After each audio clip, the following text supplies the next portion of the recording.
Muy buenas noches, ¿qué tal? Ese déficit comercial seguirá subiendo y lo malo es que si observamos las curvas, cuando sube el déficit comercial baja el Producto Interior Bruto. Es decir, si seguimos endeudándonos con el exterior, la recesión está cantada. Decían nuestros colaboradores hace unos minutos, estamos muy preocupados. ¿Tú también estás muy preocupado? Yo creo que todos estamos muy preocupados, sobre todo porque, aunque los datos son todavía pues relativamente aceptables, porque hemos visto pues el primer trimestre y el segundo trimestre, pues cifras que son pobres, pero que bueno, que no muestran una gran preocupación, sí que es verdad que la tendencia es malísima y ese es el gran problema.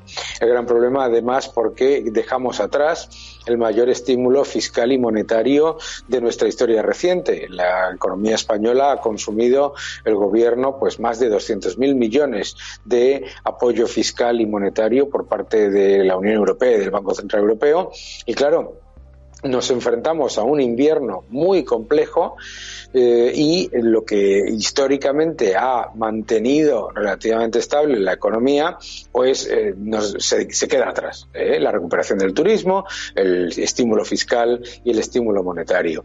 El déficit comercial es muy preocupante. ¿Por qué?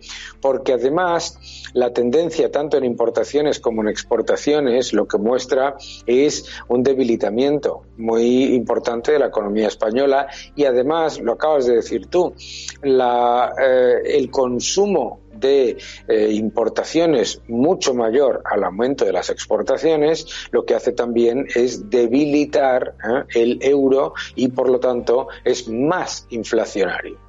Y eso significa además que somos mucho más pobres cuando salimos fuera y lo estamos comprobando muchos en nuestros viajes de verano. Daniel, déjame hacer una pausa, vuelvo inmediatamente contigo porque me gustaría que nos explicaras a nuestros espectadores qué incidencia va a tener la subida de tipos de interés cantada ya para el mes de septiembre. En 3 minutos vuelvo contigo, en menos. Mientras la Comisión Europea nos exige reducir el consumo de energía, el Banco Central hace más caro el dinero, va a subir los tipos para enfriar la economía o para tratar de hacerlo. Los precios, la inflación no ceden, lo vamos a ver inmediatamente después de la publicidad. En clave política, la gran pregunta, ¿va a hacer una crisis de gobierno Pedro Sánchez? Miren lo que dice Feijóo. Digo que todo parece indicar que va a haber una remodelación del gobierno por 2 razones. La primera, porque estamos ante el gobierno más precario de la democracia española. Se llevan nombrados 40 ministros en 3 años. Y en segundo lugar, porque el presidente del gobierno ha dicho que no va a hacer remodelación y la última vez que dijo que no iba a hacer remodelación la hizo a los 9 días. Daniel, ya nos has dicho que estabas preocupado, no sé si optimista o pesimista. Lo cierto, y ya lo hemos hablado aquí en el plató, la última vez que nos visitaste con tu libro en el programa del fin de semana, en Código, nos daba miedo que esto fuera la profecía autocumplida. Si todos somos pesimistas, vamos a consumir menos, las empresas van a vender menos y por tanto van a necesitar menos empleo. Pero en general la economía no empeora porque la gente sea pesimista. Si fuese así no habría nunca crisis, ¿verdad? Porque todos los mensajes que recibimos de gobiernos, de entes internacionales, de bancos de inversión siempre son positivos y siempre son optimistas. Entonces nunca habría crisis. La razón por la que la situación es preocupante es porque la gente está sufriendo en su poder adquisitivo y claramente pues la destrucción de poder adquisitivo vía inflación más una economía que con todos los vientos de cola, bajos tipos de interés, apoyo de Europa, todos los apoyos del Banco Central Europeo, está rebotando menos que las economías de nuestro entorno. Se queda como la única economía de la Unión Europea que todavía no ha recuperado el Producto Interior Bruto de 2019. Eso lo nota la gente. Creo que eso es lo que está ocurriendo. Y la persona que, como algunos de los que han aparecido en el reportaje, pues son optimistas. Claro, es normal que sean optimistas cuando estamos viviendo un verano de recuperación. Claramente, es normal, ¿no? Y eso está bien.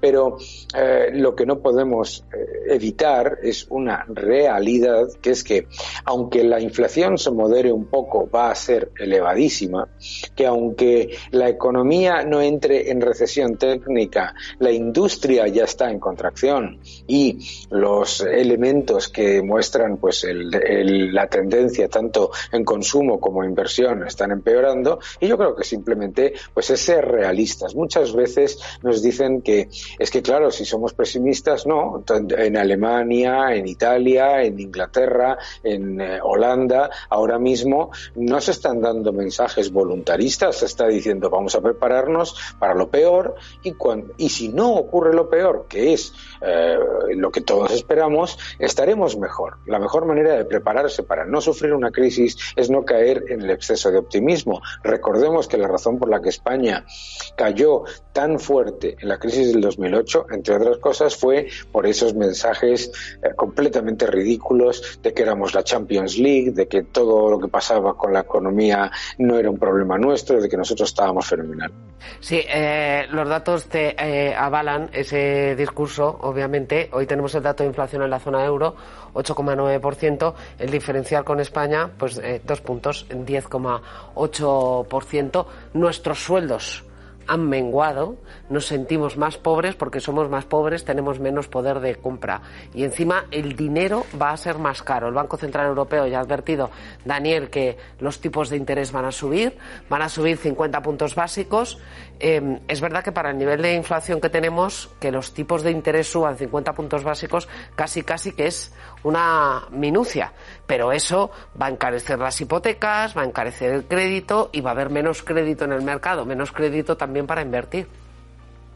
Yo creo que eso no es un problema tan importante. Es decir, claro, por supuesto que van a subir. Es preferible que el dinero sea caro a que la inflación esté desbocada. Yo creo que eso, exacto, yo creo que eso es lo que tiene que entender todo el mundo. Efectivamente, el que pensase que una hipoteca al 1% o al 1,2% a 30 años era algo normal, pues claramente se va a encontrar con que eso no es así, ¿eh? Y las hipotecas subirán y subirán un poco, y tampoco van a subir muchísimo. Y de hecho, la demanda y la oferta de crédito pues se mantienen relativamente estables. Ese no es el problema. Lo importante aquí es que la gente entienda que es mucho más importante que el Banco Central Europeo ponga las medidas para contener la inflación a que nos preocupemos si la hipoteca va a subir al 1,3 o al 1,5, porque pensémoslo, con un 10,8% de inflación, una hipoteca incluso al 2 o al 2,5% es unos tipos extremadamente bajos.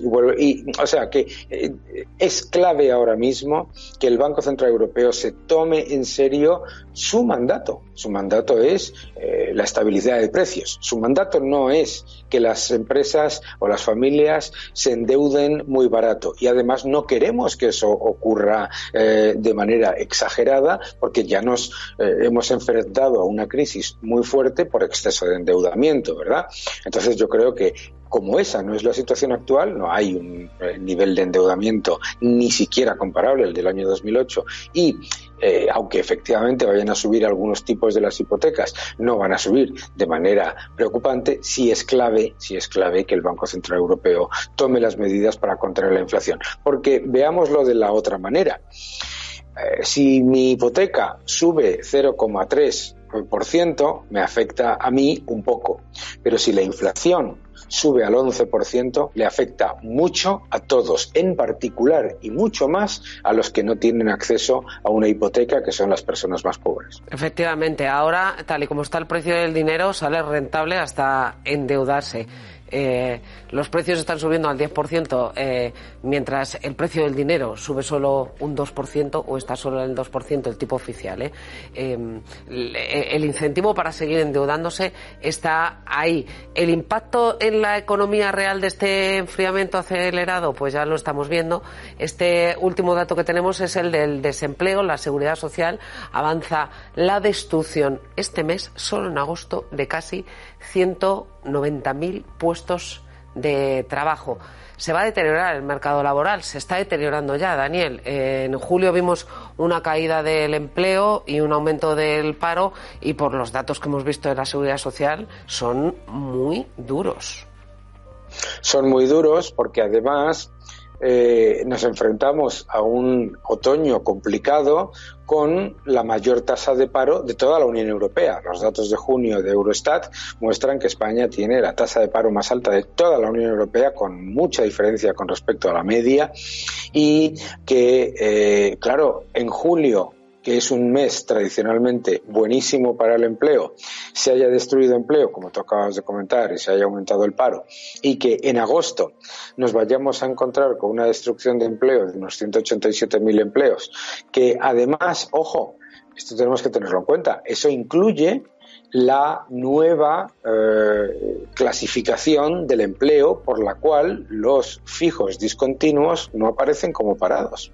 Esto es muy importante, porque claro, muchas personas que tienen un contrato fijo discontinuo van a ir al paro, van a cobrar el subsidio de desempleo, pero no van a aparecer como parados.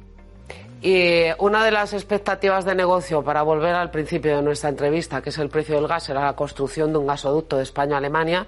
Es una expectativa que está ahí, lo dijo el canciller alemán hace unos días, pero que se enfría porque Francia no lo quiere. Ese gasoducto, el MidGas, enlazaría el MidGas, que es el gasoducto que llega de Argelia hasta Almería, y subiría el gas hacia el norte de Europa a través de la frontera francesa. Tú, Daniel, conoces el mercado energético muy bien, sabes cómo se mueve, sabes cómo se mueven los precios. ¿Tú crees que ese gasoducto es un sueño de verano o es una infraestructura factible y creíble? O cuando se termine, como dicen los franceses, ya veremos a ver dónde está el precio del gas, que ahora, por cierto, está desbocado y por las nubes en toda Europa.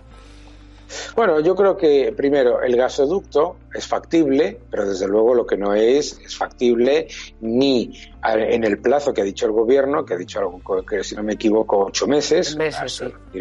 Eso no tiene ningún sentido, y mucho menos la conexión no de España con Francia, que eso es el menor de los problemas. Lo que ha mostrado Francia es que el problema del cuello de botella que existe en el noreste de Francia y también en el noroeste, aunque en menor medida, y la reversión de flujo, porque claro, en los últimos años el flujo venía fundamentalmente de Holanda hacia Francia y de Alemania hacia Francia, no al revés. Y claro, estas son cosas que requieren pues una enorme inversión, y por lo tanto pues lo que dice Francia es que, claro, ojo con esto del MidCat, porque claro, vamos a hablar de una inversión relativamente pequeña y relativamente rápida entre España y Francia, pero es que hay que pensar en todo lo demás. Los gasoductos no están preparados todavía para llegar a ese nivel de interconexión con Alemania, porque en ningún momento la Unión Europea se planteó que Alemania, Holanda, los países del norte de Europa iban a necesitar gas del sur, sino todo lo contrario. El gas de Rusia, como todas las personas que trabajan en energía saben, es el más barato con muchísima diferencia del sistema. Por lo tanto, esto es mucho más complicado de lo que parece. Hombre, la posición de Francia tiene cierto sentido, que es el de decir, oiga, es que aquí hay una inversión gigantesca que tendría que hacer Francia y que no nos están diciendo cómo se va a financiar, pero es que para eso están los fondos europeos. Y yo creo que ante ese comentario de que, claro, dentro de unos años, ¿quién va a saber cuál va a ser el precio del gas? Pues me recuerda al comentario que se hacía cuando se paró tanto el MidCat como los distintos gasoductos que se podían haber hecho en Europa, que era que dentro de unos años no iba a estar el precio del gas donde está, y está muchísimo más alto. Yo creo que esta idea de que los políticos tienen que decidir en base a dónde va a estar el precio del petróleo o el precio del gas, que no tienen ni idea, y tampoco lo tiene la industria, pero la industria por lo menos lo que hace es buscar soluciones de suministro, no hacer trading sobre qué es lo que va a hacer o no va a hacer el precio de una materia prima. Porque el precio del gas va a seguir subiendo. Bueno, el precio del gas... A corto plazo, 2-3 meses de aquí a diciembre. Seguro.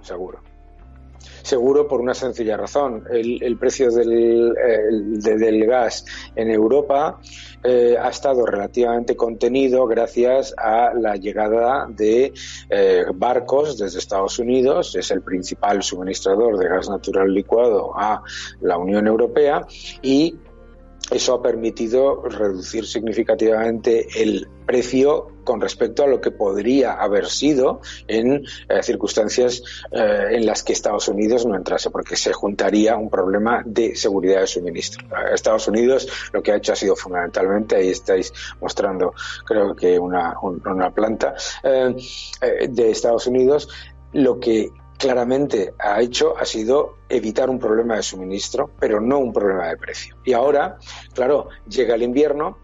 Es verdad que en Europa el almacenamiento de gas está a unos niveles que es bastante bueno, pero eso no es suficiente, y vamos a tener que buscar alternativas de suministro en un momento en el que además se junta un plan de estímulo de China, y eso significa que China va a querer comprar todo el gas y todo el petróleo y todo el carbón que pueda.